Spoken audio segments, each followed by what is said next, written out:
CNN. U.S. forces in Syria have increased surveillance of Russian troop locations following Moscow's suggestion that U.S. troops could get caught in Russian military operations, according to a U.S. official directly familiar with U.S. military planning. While the U.S. has kept a close eye on Russian troop locations for the past several months, the need for increased surveillance has become critical given the proximity of U.S. and Russian units in eastern Syria. The goal is to ensure that U.S. forces continue to know the location of Russian forces, especially those in eastern Syria, at all times, said the official, who declined to be identified because of the sensitivity of the matter. Surveillance and reconnaissance levels routinely fluctuate based on threats. For now, the military assesses that the Russians don't intend to attack U.S. forces and that much of the rhetoric is politically driven. However, officials acknowledge they are worried that a misunderstanding or poor Russian military skills could lead to an incident, concerns that are driving the decision to boost surveillance. The uptick in surveillance is separate from many increased force protection measures for U.S. forces. It comes amid daily discussions with the Russians about both sides' deconflicting air and ground operation areas.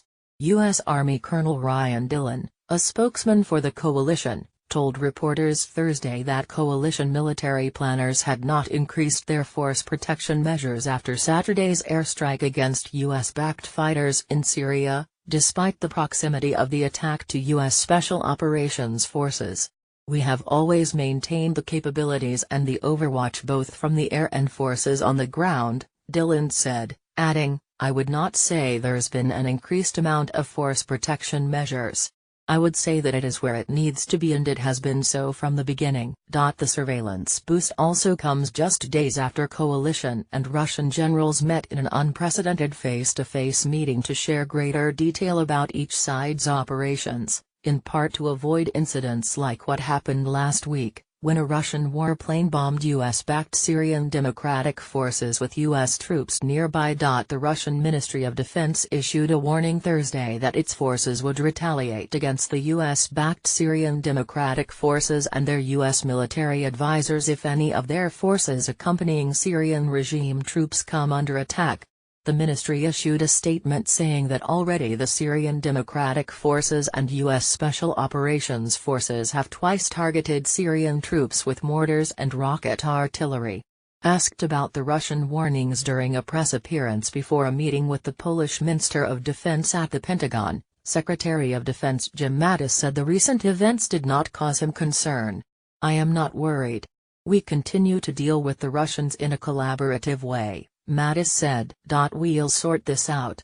While Syrian regime forces had primarily operated on the western side of the Euphrates River and SDF forces on the eastern side, the Russian Ministry of Defense issued a statement Monday saying regime troops, backed by Russian air power, had crossed over to the river's eastern bank near the city of Deir ez-Zor, bringing them closer to an SDF offensive targeting ISIS elsewhere in the province. Russia's Ministry of Defense issued a statement Sunday saying the rapid SDF advance was due to the absence of any resistance from the ISIS fighters in the area, suggesting that SDF fighters and their U.S. advisors had made some sort of arrangement with ISIS.